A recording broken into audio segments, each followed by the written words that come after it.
Bienvenue à l'émission À la Une. On parle des télécommunications ce mardi. Ottawa affirme haut et fort depuis quelques années vouloir encourager la concurrence dans ce secteur-là pour que les consommateurs, comme vous et moi, puissent bénéficier de meilleurs prix. Le gouvernement fédéral a imposé des plafonds de fréquence, un partage de réseau et cherche, on le sait, à soutenir l'entrée en scène d'une quatrième entreprise de services sans fil dans chacun des grands marchés régionaux du pays. Eh bien, selon certains, non seulement Ottawa fait fausse route, mais ces politiques sont nuisibles aux consommateurs. On va en parler donc avec Martin Masse, il est co-auteur d'une note de recherche à cet effet à l'Institut économique de Montréal. Bonjour, M. Masse. Bonjour. Merci d'être là pour la discussion aujourd'hui. Également, au téléphone, Richard Paradis, président du groupe CIC, expert en la matière, se joint à nous. Bonjour, M. Paradis. Bonjour. Vous nous entendez bien? Très bien, oui. Excellent, parfait. Donc, on va commencer la discussion, bien sûr, avec vous, M. Masse. C'est de votre étude dont on parle aujourd'hui. Donc, vous concluez qu'Ottawa maintient une concurrence artificielle et que c'est nuisible pour nous. Qu'est-ce que ça veut dire?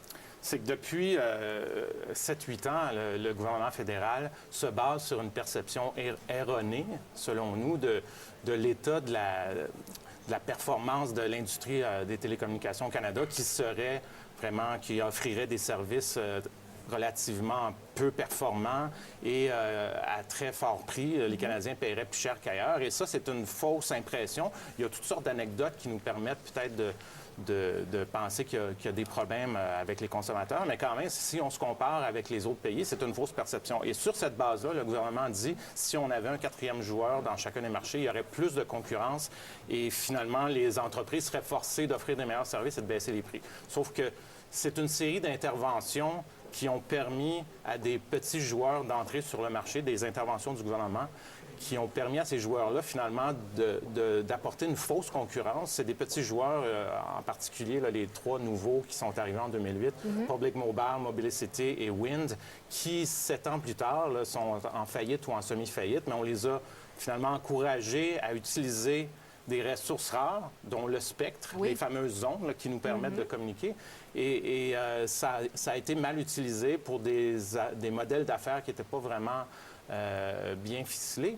Et aujourd'hui, on se rend compte qu'on a encouragé une fausse performance au détriment des services aux Canadiens, finalement. Si ce spectre-là, ces ressources-là avaient été mieux utilisées, on aurait probablement des meilleurs services aujourd'hui à moindre prix. Donc, on a déployé des efforts pour favoriser l'entrée en scène de joueurs qui, finalement, ça s'est soldé par des échecs et au détriment peut-être d'innovation, d'autres mesures pour encourager une meilleure concurrence? C'est ça, parce que vraiment, avoir des prix plus bas, c'est une chose et les gens ici... Bon, les gens qui connaissent, qui ont de la famille en Europe, par exemple, ou qui ont voyagé, n'arrêtent pas de dire en Europe, ils paient tellement moins cher que nous. C'est vrai, mais en Europe, il y a plus de joueurs, donc il y a plus de concurrents. Il y a plusieurs pays où il y a au moins 4 joueurs, mais sauf que la conséquence de ça, c'est que la concurrence est très, très forte. Il y a aussi beaucoup plus de réglementation là-bas. Donc, le type d'intervention que le gouvernement fédéral a fait ici, les Européens sont allés encore plus loin. Et la conséquence, c'est que les entreprises ont de la difficulté à avoir un retour acceptable sur leur investissement. Mais comment ça ils investissent moins. Bien, justement, ça nous nuit dans la mesure où, par exemple, en Europe, les entreprises ont de la difficulté à rentabiliser leurs investissements, investissent de moins en moins, finalement. On voit les chiffres depuis de 2007 à 2012. En Europe, les investissements dans le réseau de sans-fil a baissé de 4 Au Canada, ça a augmenté de 35 Et la conséquence concrète de ça, c'est qu'en Europe, par exemple, le nombre de connexions au réseau LTE, vous savez qu'il y a le 2G, 3G, 4G, là, il y a différents réseaux. Le dernier réseau, le plus avancé, le plus performant, c'est le 4G. Et il y a 2-3 seulement des Européens qui sont connectés à ce réseau-là en France, en Grande-Bretagne, en Allemagne, en Italie. Ici, on est à 14 Donc, vraiment, le type de politique qu'ils ont adopté en Europe, d'intervenir pour encourager constamment la compétition, puis forcer les gros joueurs à partager leur réseau avec les petits, bref, de mettre des bâtons dans les roues des gros et d'aider les petits, c'est ce que le gouvernement fédéral ici fait à moindre échelle, mais fait de plus en plus, puis on considère que c'est une mauvaise direction. C'est vraiment, ça risque d'entraîner moins d'innovation puis des moins bons services. Donc, on paie moins cher, mais on a un moins bon service. Voilà. Ici, on paie plus cher, mais on a un meilleur service. En somme, gros, là, si on c'est veut un petit peu résumer... la conclusion. Et le gouvernement devrait, au contraire, encourager une véritable concurrence. Puis là, on pourra parler, il y a d'autres choses à faire. Il y a d'autres mesures que vous proposez. Plus Parfait. propices. Donc, on va faire intervenir M. Paradis qui nous écoute. Donc, vos observations là-dessus, est-ce que vous partagez cette conclusion-là de l'IEDM aujourd'hui?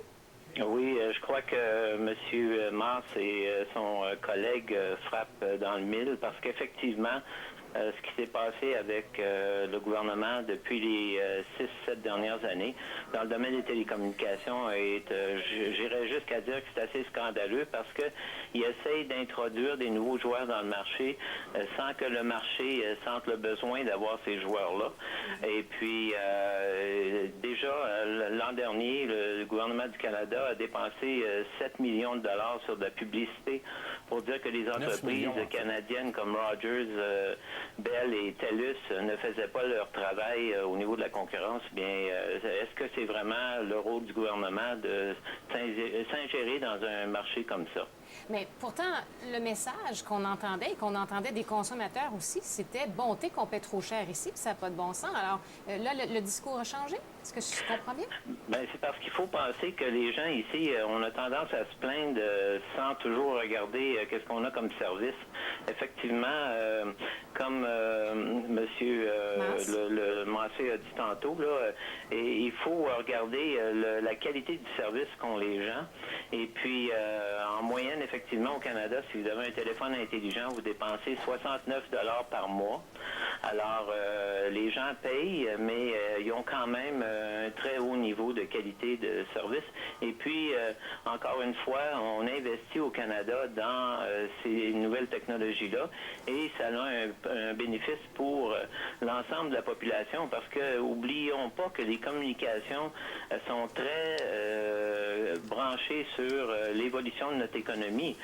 Pensez juste aux communications que vous faites dans une journée. Eh bien, les gens ont besoin de ces technologies-là pour faire avancer d'autres secteurs économiques. Effectivement.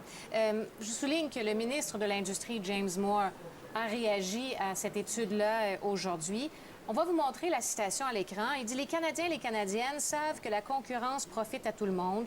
Elle permet de réduire les coûts, évite que les entreprises deviennent complaisantes. En fait, grâce à nos ventes aux enchères, le coût moyen des services sans fil au Canada a diminué de près de 20 tandis que les emplois dans le secteur du sans-fil ont augmenté de 25 depuis 2008. C'est une progression quand même intéressante. Si on se fie à cette citation, M. Masse, du ministre de l'Industrie. Tout ça s'est passé, je pense, beaucoup plus en dépit des mesures du gouvernement que grâce aux mesures du gouvernement. C'est l'industrie qui investit, c'est pas le ministre, évidemment, et c'est l'industrie qui développe des nouveaux services à coût de milliards de dollars. Hein. Je pense que la plupart des gens ne sont pas conscients combien ça coûte. Je crois que vous avez eu une entrevue un petit peu plus tôt avec quelqu'un de TELUS qui vous expliquait leur niveau d'investissement ici. C'est vraiment gigantesque. C'est 2-3 milliards de dollars par année que l'industrie investit et ils doivent avoir un retour sur cet investissement-là. Et je voudrais préciser qu'il y a certains marchés où il y en a 4 joueurs au Canada. Donc, au Québec, on a Vidéotron, c'est la compagnie mère de la télévision ici, de la station. Et Vidéotron avait un bon plan d'affaires. Ils avaient déjà une bonne base en termes d'une clientèle bien établie. Ils offraient déjà des services de câble, de télévision, d'Internet, de téléphonie filaire à la maison. Donc, c'était une compagnie qui avait déjà une bonne base pour s'en aller dans le sans-fil et se lancer dans ce nouveau secteur-là, comme SaskTel en Saskatchewan, MTS au Manitoba, Eastlink dans les Maritimes. Mais ces compagnies-là, qui étaient déjà bien établies, n'avaient pas besoin probablement de la subvention implicite dans l'enchère de SPEC de 2008. Donc, ça, c'est encore une intervention et qui a été encore mise en vigueur dans l'enchère d'il y a quelques semaines, qui s'est terminée, où le gouvernement pourra encourager encore une fois, les petits joueurs, par opposition aux 3 gros, là, que sont Bell, TELUS et Rogers, interviennent de toutes sortes de façons, privilégient certains aux dépens de d'autres, subventionnent certains aux dépens d'autres. Et ça n'a pas des conséquences optimales sur le développement de l'industrie. D'ailleurs, on voit que la tension, on la sent palpable entre Ottawa et les grands joueurs de l'industrie des télécommunications au Canada. On n'a qu'à penser, M. Paradis, à cette bisbille entre Ottawa et TELUS, parce que TELUS veut acheter Mobilicity pour justement s'accaparer du spectre dont elle est propriétaire. Est-ce qu'on peut craindre, en raison du comportement d'Ottawa, de ses règles, de ses interventions, par exemple, dans le cas de TELUS et Mobilicity, que ça restreigne, que ça décourage certaines entreprises d'investir? Est-ce qu'on peut aller jusque-là? Bien, effectivement, ça demande énormément d'investissement pour les entreprises, puis il y a un risque dans ce que le gouvernement fait. D'ailleurs, la meilleure chose que pourrait faire le ministre Moore, c'est justement de se retirer, de se mêler des affaires des industries qui investissent des millions de dollars. C'est un marché quand même, le sans-fil, de 20 milliards par année au Canada. C'est pas une petite affaire. Il faut laisser les entreprises faire ce qu'ils ont à faire pour s'équiper avec ce qu'il faut comme infrastructure. Sur un autre niveau, par exemple, ce qui est quand même assez significatif, c'est quand on regarde les données sur les coûts dans chaque province pour le cellulaire, et puis on se rend compte que systématiquement, Rogers, TELUS et Bell, pour le même genre de service, chargent le même prix. Alors, on se retrouve un peu comme dans le domaine de l'essence, où à chaque coin de rue, c'est le même prix. Bien, dans le domaine du sans-fil, c'est la même chose au Canada. Même si on a 3 joueurs, c'est le même prix. Et même si on avait 4 joueurs avec Québécois, je ne suis pas certain que les prix vont être modifiés. Ça, c'est vraiment une question comment je vous dirais, que les consommateurs manifestent à l'occasion le fait qu'ils ne sont pas contents avec ce système-là. Mais je pense pas que c'est le rôle du gouvernement canadien, surtout qu'à chaque fois qu'ils ont essayé de faire quelque chose dans le domaine pour réglementer, ou du moins les compagnies qui allaient offrir le sans-fil au Canada, ils ont eu un échec. Mais alors, Ottawa devrait ne rien faire. Est-ce que je vous comprends bien? C'est votre réponse, ou est-ce qu'on devrait mettre de l'avant d'autres mesures pour encourager la concurrence sans nécessairement passer par soit la démarche au niveau du spectre, les enchères sur le spectre, voilà, ou les diverses mesures pour encourager l'arrivée d'un 4e joueur? Oui, je pense qu'on est presque à l'étape d'avoir un 4e joueur, parce que Québécois va rentrer dans les marchés de l'Alberta, de la Colombie-Britannique puis de l'Ontario. Alors, il va y avoir une présence de 4e joueur. Mais ce qu'il faut regarder aussi, c'est toute la question du rôle du gouvernement.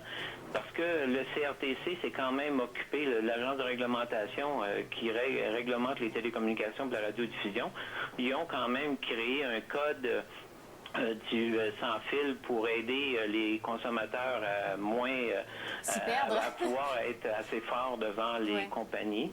Et puis, ils sont en train de regarder le CRTC aussi en ce moment, toute la question des accès aux tours partagés et puis de l'itinérance, les coûts d'itinérance au Canada. Alors, le CRTC fait son travail, puis c'est peut-être là que le gouvernement devrait agir et ne pas intervenir au niveau de l'évolution économique des entreprises eux-mêmes. Dernière question pour vous, M. Paradis, puis ensuite, je vais continuer avec vous, M. Masse, mais M. Masse faisait référence à cette entrevue qu'on a eue avec François Gratton de TELUS, qui nous a effectivement parlé de ses investissements, 1,3 milliard au Québec au cours des 2 prochaines années. J'ai essayé d'avoir une réponse au sujet des démarches en cours pour acheter Mobilicity. À ce chapitre-là, M. Paradis, est-ce que vous êtes d'accord? Est-ce que, avec la méthode, le grand joueur qui achète Mobilicity pour aller chercher du spectre sans fil, êtes-vous d'accord avec cette méthode-là? On devrait laisser aller TELUS? Je pense que le gouvernement avait mis en place une période de 3 ou 4 ans où personne ne pouvait vendre son spectre. Ça se terminait à la fin de 2014. Alors, je comprends pas pourquoi le gouvernement change les règlements tout d'un coup, puis il dit, par exemple, à TELUS, vous pouvez pas acheter les actifs de Mobilicité, quand, dans le fond, c'est ses propres règles au gouvernement canadien qui permettraient cette chose-là. Parfait. Monsieur Masse, il y a aussi dans votre étude des suggestions d'autres suggestions pour justement encourager une saine concurrence, parce qu'il y en a des obstacles à la concurrence. Sur ce point-là, vous voyez, justement, c'est un obstacle à la concurrence quand le gouvernement change les règles 5 ans plus tard. En fait, c'est depuis l'enchère de 2008. Ça crée énormément d'incertitudes. Hein. Les gens qui avaient investi dans cette petite compagnie-là, on peut les critiquer aujourd'hui parce qu'ils n'ont pas réussi, mais au moins, ils avaient investi quand même des centaines de millions de dollars et ils voulaient, 5 ans plus tard, peut-être revendre leur spectre à profit à des autres entreprises comme TELUS. Et là, on leur dit, non, on change les règles 5 ans plus tard et vous n'avez plus le droit de faire ça. Donc, il va falloir que vous vendiez à quelqu'un d'autre, probablement à un prix beaucoup plus bas. Donc, tout ça, y compris la saga de Verizon, vous vous souvenez, l'an dernier, vraiment, qui a duré des mois de temps, où le gouvernement a décrété tout à coup que Verizon, une entreprise 4 fois plus grosse, une entreprise américaine 4 fois plus grosse que toute l'industrie canadienne, allait, si elle venait au Canada, être considéré comme un petit joueur. Et donc, avec tous les privilèges que ça implique pour un petit joueur, tout à coup, on dit ça et on décrète ces nouvelles mesures-là. Ça crée une incertitude gigantesque dans l'industrie et ça fait en sorte que les gens qui voudraient investir là-dedans, ils se disent, du jour au lendemain, le gouvernement peut changer les règles, faire en sorte que le 500 millions de dollars qu'on a investi va peut-être valoir 200 millions à cause du changement. Donc, arrêter ce type d'intervention-là, déjà, ça serait une très grosse amélioration. Le deuxième point pour améliorer la concurrence, ou en tout cas potentiellement amener plus de concurrence, c'est d'ouvrir entièrement le marché aux investisseurs étrangers. Donc, il y a 2 ans, le gouvernement l'a ouvert en partie pour des entreprises comme Verizon. Le débat a eu lieu parce que Verizon aurait pu acheter un des petits joueurs, comme Wind et les autres. Mais les gros joueurs, eux, ils restent protégés par la loi sur les investissements étrangers. Nous, ce qu'on dit, c'est que si Verizon pouvait venir au Canada et acheter un des 3 gros, imaginez les économies d'échelle s'il y avait un réseau nord-américain entre Verizon ou AT&T, une grosse compagnie américaine, et un des 3 gros, un réseau intégré. Ce joueur-là, qui serait gigantesque, pourrait vraiment avoir des très importantes économies d'échelle, pourrait probablement réduire les prix, intégrer les 2 réseaux, offrir des services nouveaux. Et là, on aurait... Et juste la menace d'un développement comme ça, même si ça n'arrive pas, ça forcerait tout le monde à s'améliorer beaucoup plus pour éviter que ça arrive, justement. Et ça mènerait une concurrence, une pression concurrentielle très forte. Donc ça, c'est pas une intervention, c'est une libéralisation, c'est de dire on arrête d'intervenir pour empêcher des choses de se passer. Ça, le gouvernement pourrait très facilement faire ça, au lieu de multiplier les interventions comme il le fait depuis quelques années pour encourager une concurrence artificielle, finalement, en mettant des bâtons dans les roues aux gros joueurs, puis en encourageant des petits joueurs qui sont trop faibles et qui n'apportent pas une véritable concurrence, finalement. Il nous reste environ 1 minute. Je donne le mot de la fin, M. Paradis. Bon, on le disait, il y a une tension entre Ottawa et les grands joueurs. Est-ce que vous sentez qu'il y a quelque chose qui pourrait changer? Ottawa, finalement, dicte les règles du jeu. Est-ce que vous sentez une ouverture envers certains des arguments des grands joueurs? Est-ce qu'on pourrait voir des changements ou non? Non, je pense que les gros joueurs ont encore aujourd'hui au-delà de 90 de part de marché. Alors, c'est très difficile pour n'importe qui veut rentrer dans le marché pour leur faire concurrence. Et puis, je pense encore, même aujourd'hui, c'est le gouvernement conservateur à Ottawa, on a vu que sur bien des points, ils n'ont pas la même opinion que d'autres gens dans le marché. Alors, je pense que dans le domaine des télécommunications, ils auraient intérêt à décider de se retirer, de se mêler de ça et de laisser l'entrepreneurship marcher tout seul. Oui. Bien, merci, M. Paradis, d'avoir été avec nous aujourd'hui. Au plaisir. Richard Paradis, président du groupe CIC, et Martin Masse de l'Institut économique de Montréal. Merci d'avoir été là. Merci à vous. Au revoir. C'est ce qu'on